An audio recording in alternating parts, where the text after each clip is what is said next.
Assalomu alaykum hammaga. Juda ham ko'p savollar kelyapti. Yaqinda ro'za boshlanadi.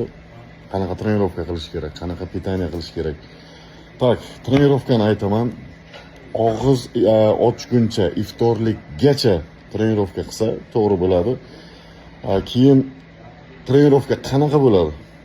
Yarim soat, 40 minut. Ну, boring maksimum 1 soat.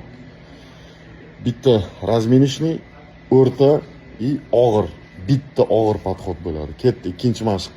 Bitta sredniy, bitta og'ir. Uchinchi mashq. Bitta sredniy, bitta og'ir. Bitta og'ir podxod bo'ladi.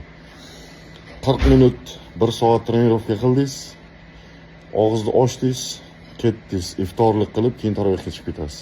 Tarovehdan keyin qiladiganlar ham bor. Yarim kechasi bo'ladi, hammaga ham to'g'ri kelmaydi.